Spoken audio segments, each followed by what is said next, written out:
The classroom was a sterile cube of white walls and humming lights, buried deep in the Academy's labyrinthine training wing. 20 cadets sat in rigid rows, their neural implants glowing faintly at their temples, syncing data from the day's lesson. Cadet Elara Voss, seated at the back, kept her eyes on the hollow display projected at the front. It flickered with diagrams of xenobiology, detailing the anatomy of a Skarath, a beast engineered for war, its DNA spliced from a dozen predatory species across the galaxy. The instructor, a grizzled veteran named Commander Holt, paced with a cadence that matched the room's low hum. Skaraths, Holt said, his voice cutting through the silence, are the Coalition's ultimate weapon. 8 feet tall, claws like monofilament blades, and a hide that laughs at plasma rounds. They're designed to break enemy lines, and your will. Today, you'll face one. A murmur rippled through the cadets. Elara's pulse quickened, but she kept her face blank. She'd heard rumors of the Skarath trials. Simulations so real they left cadets broken, sometimes bleeding. Her implant buzzed, feeding her data on the creature. Neurotoxic venom, infrared vision, a brain wired for relentless aggression. She swallowed hard, her fingers brushing the scar on her wrist, a memento from a childhood encounter with a feral beast on her homeworld, Clyros. She'd survived that. She'd survived this. The hollow display dissolved and the classroom walls shimmered, replaced by a simulated jungle. Vines dripped from a canopy of twisted, bioluminescent trees. The air grew thick with the scent of damp earth and decay. Holt's voice echoed through the sim. Your objective: survive 10 minutes. Neutralize the Skarath if you can. Good luck. The cadets scattered, their training suits activating with software, projecting lightweight armor and arming them with pulse rifles. Elara crouched behind a gnarled root, her rifle humming as it charged. She scanned the jungle, her implant overlaying thermal signatures. Nothing yet. Her squad mates fanned out, their movements jerky with nerves. Cadet Bryce, the cocky one, took point, his rifle raised like he was already a hero. Then it came. A low, guttural roar shook the ground, vibrating through Elara's bones. The Skarath emerged from the shadows, a hulking mass of muscle and scale, its eyes glowing like twin embers. Its claws gleamed, each one longer than her forearm. Bryce fired, his pulse round sparking uselessly against the creature's hide. It lunged, faster than anything that size should be, and Bryce's scream cut off as it swatted him into a tree. His body flickered. Simulated death, but the pain was real. The squad panicked, firing wildly as the Skarath tore through them. Elara stayed low, her breath shallow. She wasn't a hero. She was a survivor. Her implant calculated trajectories, predicting the beast's movements. It was circling, hunting. She caught glimpses of her squad mates falling, some frozen in fear, others fighting until their sim suits locked them out.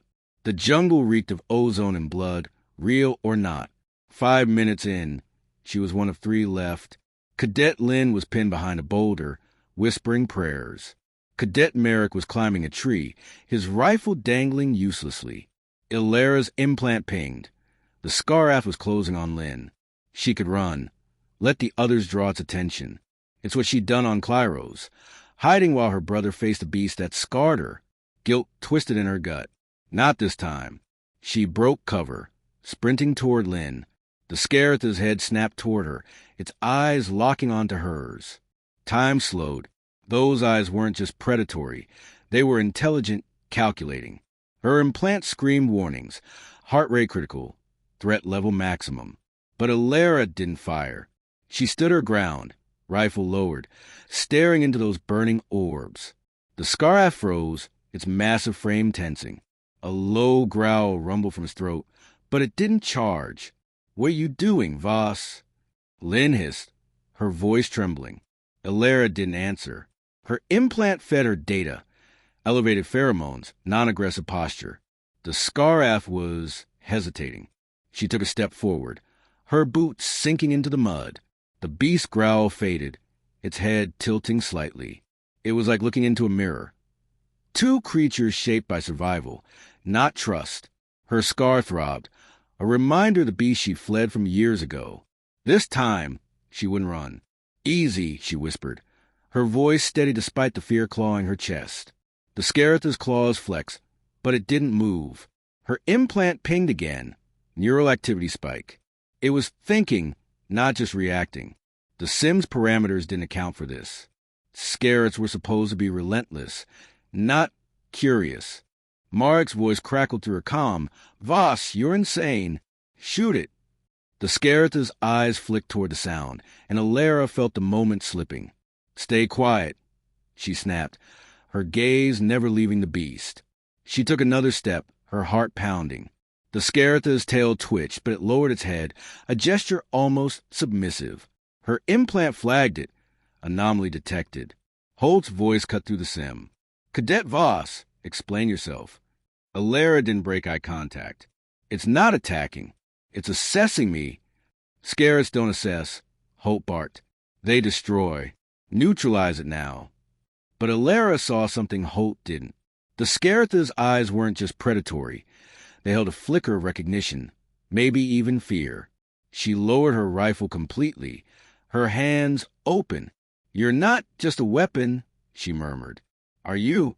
The beast let out a low huff, its breath warm against her face. It took a step back, its massive frame shrinking slightly, as if ceding ground. The jungle went silent. Lynn and Marek stared, their weapons forgotten. Elara's implant buzzed with conflicting data, aggression protocols inactive, behavioral anomaly critical. Holt's voice returned, colder now. "Voss, you're compromising the sim. Engage the target." Elara ignored him. She took another step, her hand brushing the air between them. The Skarath's eyes followed her movement, its body still. Her implant fed her a theory. The Skarath's engineered brain might retain fragments of its donor species' instincts, social behaviors, not just violence. If she was wrong, she'd be dead in seconds. If she was right, the sim's timer hit 10 minutes. The jungle dissolved, replaced by the classroom's white walls. The Skarath vanished, and Elara's knees buckled, adrenaline crashing. Her squad mates stared at her, some with awe, others with suspicion. Holt stood at the front, his face unreadable. "Cadet Voss," he said, "report to my office. Now." Holt's office was a Spartan room with a single desk and a hollow display cycling through combat data. Elara stood at attention, her implant still buzzing with residual data from the sim. Holt leaned back in his chair, his eyes boring into her. "You broke protocol," he said. "You didn't engage the target. You didn't even defend yourself. Explain." Elara's throat was dry, but her voice held steady. "The Skarath wasn't just a killing machine, sir. It responded to me. It backed down." Holt's jaw tightened. Skaraths don't back down. They're engineered to kill without hesitation. "Then why didn't it?" Elara asked. "My implant flagged behavioral anomalies. It was reading me, not just hunting. I think it recognized something." Holt's eyes narrowed. "Recognize what?" Elara hesitated. Her scar itched. A reminder of Clyros, of the beast that had spared her when she was too small to fight back. "Me," she said finally. "It saw me." Holt leaned forward, his fingers steepled. "You're suggesting a coalition war machine has empathy? That's dangerous thinking, Voss." "It's not empathy," she said. "It's instinct. The Skarath's DNA comes from multiple species. Some of them might have social behaviors. Pack instincts, threat assessment. We assume they're just weapons, but what if they're more?" Holt studied her for a long moment, then tapped his desk. The hollow display flared, showing the sim's data, her vitals, the Skarath's neural spikes, the moment it backed down. "Your implant recorded everything," he said. "The Skarath's aggression dropped to near zero when you locked eyes. That's not supposed to happen." Elara's pulse quickened. "So what does it mean?" "It means you're either a liability or an asset," Holt said. "The Coalition doesn't like anomalies. They'll want to know why a Skarath hesitated, and they'll want to know about you." Elara's stomach twisted. She survived the sim, but this felt like a different kind of test. "What happens now, sir?" Holt stood, his shadow looming over her. "You're being transferred. Special projects. They'll want to study you, Voss. You and that connection you made. Days later, Elara stood in a new facility, its walls lined with observation screens. A Skarath paced in a containment chamber, its eyes tracking her through the reinforced glass. Her implant hummed, feeding her data, the same creature from the sim, or one identical. It stopped pacing and stared, its gaze piercing. Elara felt again, that mirror of survival, of understanding. A scientist in a white coat approached, her voice clipped. "Cadet Voss, you'll be working with us. The Skarath program is evolving. Your interaction suggests untapped potential. We need to know why it chose you." Elara didn't look at the scientist.